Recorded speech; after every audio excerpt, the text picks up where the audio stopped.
Hello everyone. So this is part 5th of class 9 science chapter 5 the fundamental unit of life. तो हमने previous video में हमने plasma membrane के बारे में पढ़ा था. अब इस पार्ट 5 की जो वीडियो है, इस वीडियो में हम पढ़ेंगे मेन सेल वॉल के बारे में और न्यूक्लियस के बारे में. तो let us start our video. सबसे पहले हम बात करेंगे कि सेल वॉल के बारे में. ठीक है. Cell wall there occur as a rigid cell wall which lie outside the plasma membrane. जो हमने पढ़ा है कि सेल की चारों तरफ एक मेम्ब्रेन होती है, plasma membrane.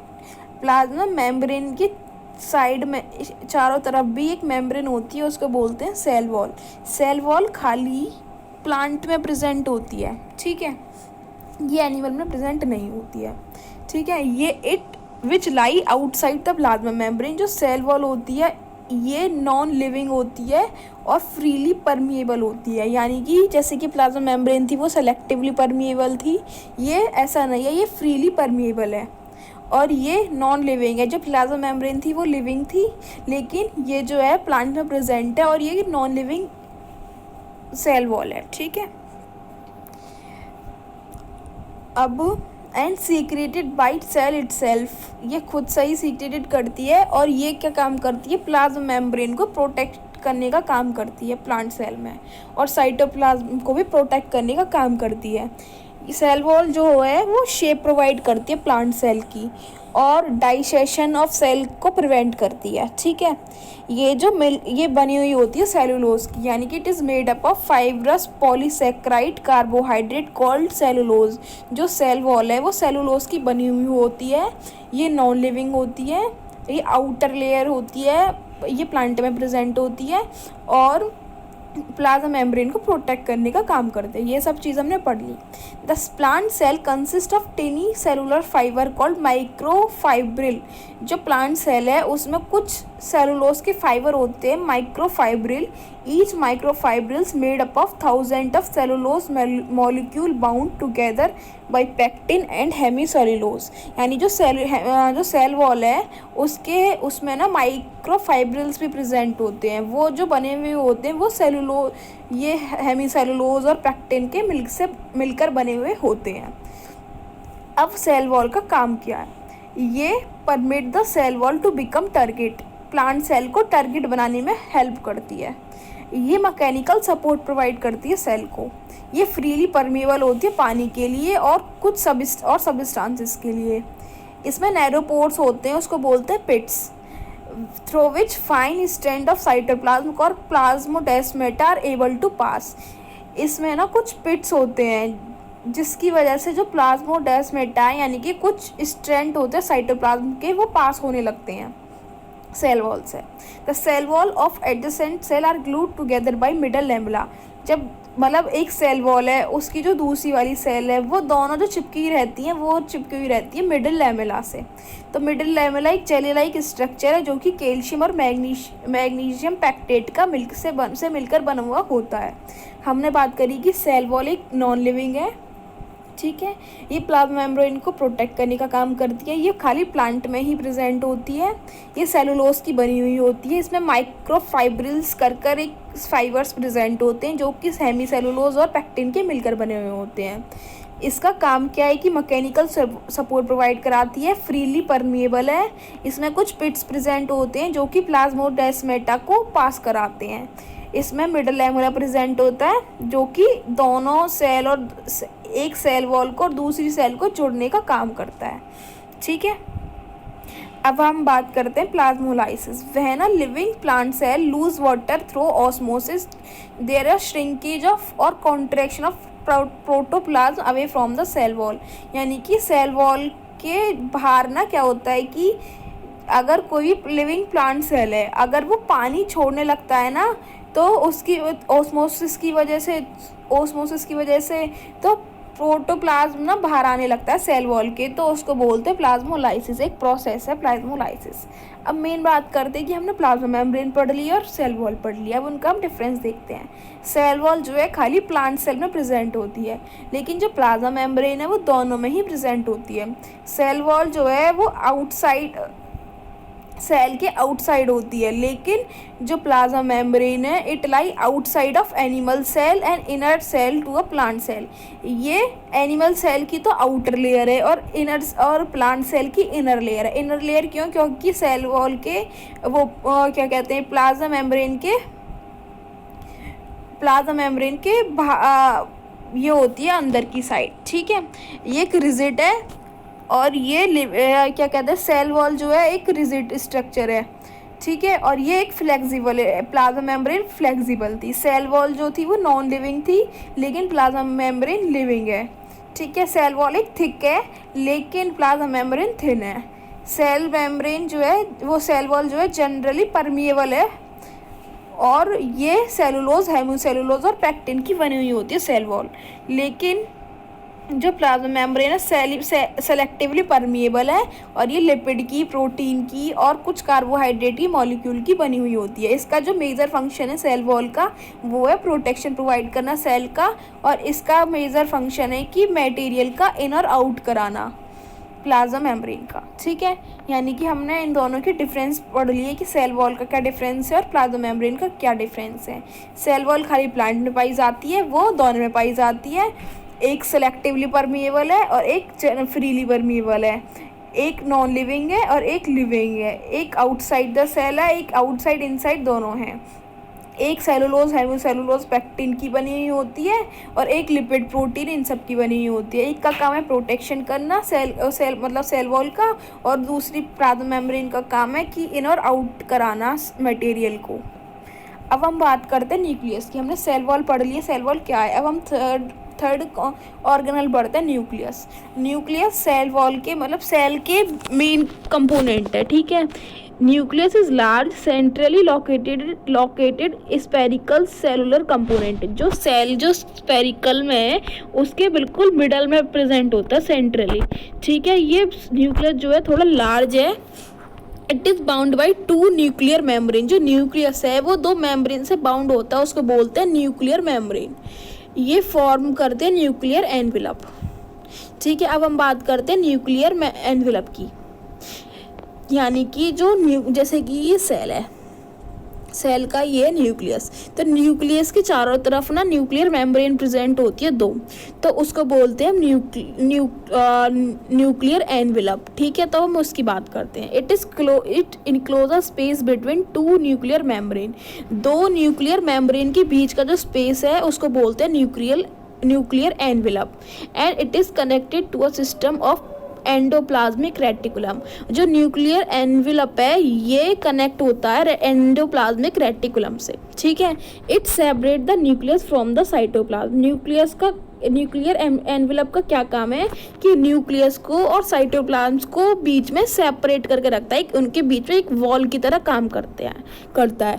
It contain many pores and enclose the liquid ground substance the nucleoplasm.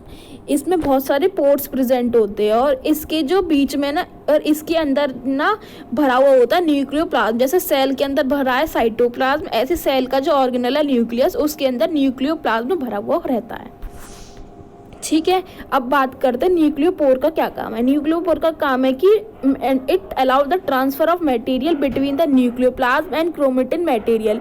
Nucleoplasm और क्रोमेटिन मटेरियल के बीच में मटेरियल का ट्रांसफर करने का काम होता है। Within the nucleoplasm 2 type of nuclear structure are embedded, the nucleolus and the chromatin material. यानी कि जो न्यूक्लियोप्लाज्म है उसके अंदर 2 टाइप के जो न्यूक्लियोप्लाज्म है उसमें 2 टाइप के न्यूक्लियर स्ट्रक्चर प्रेजेंट होते हैं। एक तो होता है न्यूक्लियोलस और एक होता है क्रोमेटिन मटेरियल। न्यूक्लियोलस जो होता है एक भी हो सकते हैं और बहुत ज़्यादा भी हो सकते हैं। ये किसी भी मेम्ब्रेन से बाउंड नहीं होते हैं। ये इनका काम होता है खाली प्रोटीन और आरएनए मॉलिक्यूल इसमें प्रेजेंट होते हैं। जो प्रोटीन है वो राइबोसोम्स की सिंथेसिस के लिए काम आती है। मतलब इसमें प्रोटीन जो प्रेजेंट है उसको बोलते हैं फैक्ट्री ऑफ राइबोसोम्स। जो राइबोसोम्स हैं वो प्रोटीन के सिंथेसिस के लिए काम करते हैं। यानी कि पहले बात करी हमने न्यूक्लियस की। न्यूक्लियस सेंट्रली लोकेटेड है, ठीक है।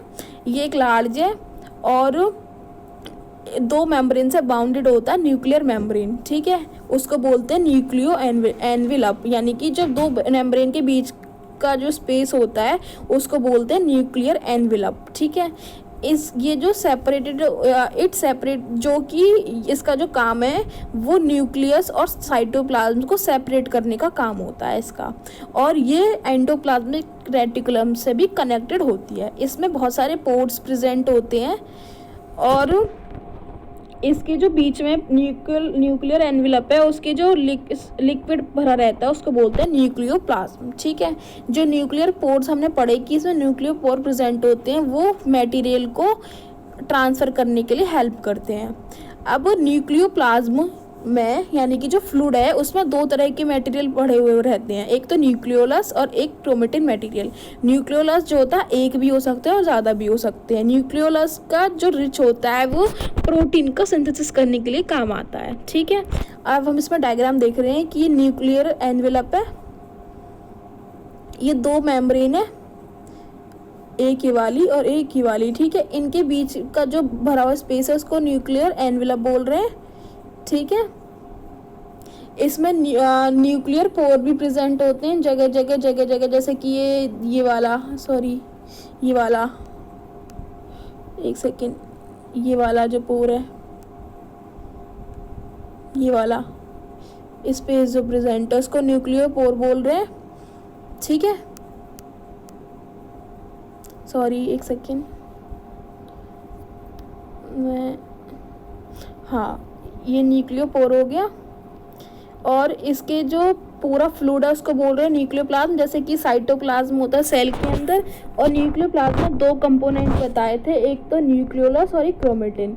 जो न्यूक्लियोलस है वो शो हो रहा है आपको, क्रोमेटिन ये फाइबर की तरह, मतलब थ्रेड की तरह ऐसे बिखरे हुए हैं पूरे। तो ये इसका अच्छे से न्यूक्लियस का वो है डायग्राम। ठीक है, न्यूक्लियस में मैंने एक बताया था कि ये साइटोप्लाज्म और न्यूक्लियस को सेपरेट करने का काम करता है न्यूक्लियर एनवेलप। ठीक है, और इसमें ना एंडोप्लाज्म एक रेटिकुलम बाउंडेड होता है, तो इस टाइप से बाउंडेड होता है उसके न्यूक्लियर पोर में, मेम्ब्रेन में, जो स्पेस और the cavity the nuclear and membrane, ये न्यूक्लियर मेम्ब्रेन होगा, ये डबल मेम्ब्रेन न्यूक्लियर एनवेलप हो गया। ठीक है, यानी कि ये बाहर की चीज़ दिखा दी और ये मैंने पूरा अंदर से बता दिया आपको। ठीक है, अब ये जो फाइबर है हमने इसमें बात कर ली, न्यूक्लियोलस की बात कर ली कि इसमें न्यूक्लियोप्लाज्म में एक तो न्यूक्लियोलस था, एक क्रोमेटिन मटेरियल था। ठीक है, जो लिक्विड है, तो न्यूक्लियोलस की बात कर ली कि वो प्रोटीन का सिंथेसिस करता है। अब बात करते हैं क्रोमेटिन की, यानी कि जो पूरा थ्रेड से बिखरे हुए हैं। इसका क्या मतलब है, जो क्रोमेटिन मटेरियल है वो थिन है और थ्रेड लाइक स्ट्रक्चर है। ये जेनेटिक मटेरियल बनाता है DNA and protein. DNA store all the information necessary for the cell to function.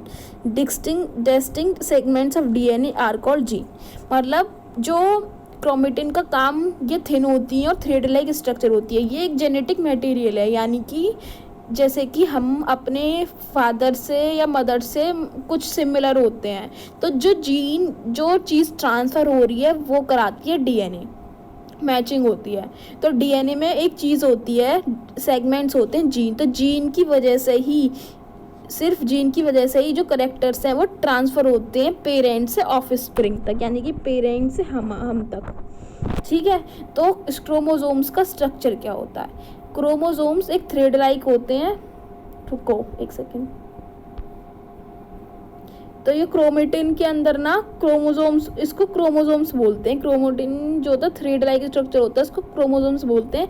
Chromosomes एक थ्रेड लाइक स्ट्रक्चर है, usually present in the nucleus with that visible only cell division. यानी कि जो chromosomes हैं वो वैसे तो दिखते नहीं है, लेकिन खाली सेल डिवीजन जब होती है, यानी कि जब एक सेल से दो सेल बनती है खाली, तब दिखते हैं। इसमें हेरिडिटरी इन्फॉर्मेशन भरी हुई रहती है, यानी कि इसमें डीएनए प्रेजेंट होता है of cell in the form of gene, यानी कि जीन की प्रेजेंट में। जो क्रोमोसोम्स हैं वो दो कंपोनेंट से मिलकर बने हुए होते हैं, एक तो डीएनए और एक प्रोटीन। ठीक है, डीएनए यानी कि डीऑक्सीराइबोज न्यूक्लिक एसिड, यानी कि ये डबल स्ट्रैंडेड होता है इस टाइप से, और एक होता है आरएनए, ये कुछ बैक्टीरिया वगैरह में प्रेजेंट रहता है, ये सिंगल स्ट्रैंडेड होता है। अब बात करते हैं जीन क्या है। डीएनए में एक डीएनए की बेसिक यूनिट है जीन, जैसे कि हमारी बॉडी की बेसिक यूनिट है सेल, ऐसी जो डीएनए है उसकी बेसिक यूनिट है जीन। तो जीन की वजह से ही जो हेरिडिटरी ट्रांसफ़र होता है, it is hereditary unit made up of DNA and protein, it transfer the character from parents to the children. Parents से चिल्ड्रन तक के जो ट्रांसफ़र हो रहे हैं करेक्टरिस्टिक्स, वो जीन की वजह से प्रेजेंट होता है। यानी कि हमने पढ़ा कि न्यूक्लियस में न्यूक्लियोप्लाज्म होता है, न्यूक्लियोप्लाज्म में जो एक चीज़ होती है क्रोमेटिन, क्रोमेटिन के अंदर डीएनए प्रेजेंट होता है, क्रोमेटिन के अंदर क्रोमोसोम्स और उसके अंदर डीएनए प्रेजेंट होता है। तो डीएनए में जीन होती है जिसकी वजह से कैरेक्टर्स ट्रांसफ़र होते हैं। अब हम बात करते हैं क्रोमेटिड्स की। Before cell division it duplicate chromosomes DNA molecule to each chromosomes make a copy. Cell division से पहले क्या होता है, जो क्रोमोसोम्स होते हैं ना वो डुप्लीकेट हो जाते हैं, यानी कि एक क्रोमोसोम से 2 क्रोमोसोम्स बन जाते हैं और फिर ये अलग अलग हो जाते हैं। Associate make a copy of itself and become associated with protein. The copies of chromosome remain attached at the centromere, यानी कि जो अटैच्ड है उसको सेंटोमेयर बोल रहे हैं। As long as they copy of a chromosome are attach the common centromere they are called the sister chromatid, और इसको बोलते हैं सिस्टर क्रोमेटिड। यानी कि जो एक क्रोमेटिड है वो कॉपी बना लेता है अपनी एक दूसरी, तो वो दोनों कॉपी ना एक चीज़ से जुड़ी हुई होती हैं, उसको बोलते हैं सेंटोमेयर। तो इसको बोल रहे हैं टोटल, इसको डुप्लीकेट सिस्टर क्रोमेटिड बोलते हैं इसे। तो और फिर बाद में जब सेल डिवीज़न हो जाता है तो अलग अलग हो जाती हैं, अलग अलग वो स्प्लिट हो जाती हैं, ये होता है क्रोमेटिड। यानी कि ये सेल डिवीज़न की एक प्रोसेस है पूरी क्रोमेटिड, ठीक है। अब हम बात करते हैं कि क्रोमोसोम्स ना नंबर में अलग अलग होते हैं, कुछ होते हैं डिप्लॉइड, कुछ होते हैं हैप्लॉइड। जो डिप्लॉइड क्रोमोसोम्स हैं वो पेयर में होते हैं, यानी कि 2। डिप्लॉइड का मतलब 2 और हैप्लॉइड का मतलब 1। जो पेयर में प्रेजेंट होते हैं वो जैसे कि ह्यूमन बीइंग में प्रेजेंट होते हैं diploid chromosomes. A set of comprising unpaired chromosome of each kind of is called haploid. जो सिंगल होते हैं वो एक होते हैं, जैसे कि मेल का गैमेट, फीमेल का गैमेट, दोनों हैप्लॉइड थे, दोनों ने मिलकर एक डिप्लॉइड बना दिया। तो ये मतलब अलग अलग हो गए। फिर वो जैसे जब हम एक जब हमारा बर्थ होता है तो हम एक डिप्लॉइड के मिलकर बने ही होते हैं, 2 हैप्लॉइड मिलकर एक बना रहे हैं, तो इसको बोल रहे हैं हैप्लॉइड। यानी कि क्रोमोसोम्स के नंबर एक हैप्लॉइड होते हैं, एक डिप्लॉइड होते हैं। हैप्लॉइड यानी कि 1 और डिप्लॉइड यानी कि 2, ठीक है।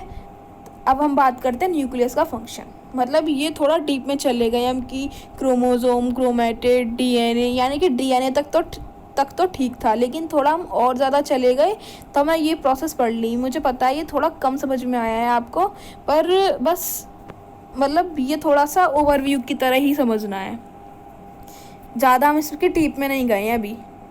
अब हम बात करते हैं कि न्यूक्लियस का फंक्शन क्या है। न्यूक्लियस एक मेटाबॉलिक एक्टिविटी को कंट्रोल करने के लिए काम आती है। It is nucleus is removed from a cell the protoplasm ultimately dry up and die. अगर न्यूक्लियस को निकाल दिया गया तो सेल क्या हो जाएगी, मर जाएगी, वो ड्राई हो जाएगी। ये सेल साइकिल को रेगुलेट करती है और ये हेरिडिटरी को ट्रांसफ़र करने के लिए काम आती है पेरेंट्स से चिल्ड्रन तक, यानी कि ऑफस्प्रिंग तक। ये न्यूक्लियस का काम है, ठीक है। अब हम इस स्लाइड में हमने न्यूक्लियस पढ़ लिया और सेल वॉल पढ़ लिया। सो अब अगली स्लाइड में हम आगे के ऑर्गेनल्स पढ़ेंगे। So thanks for watching this.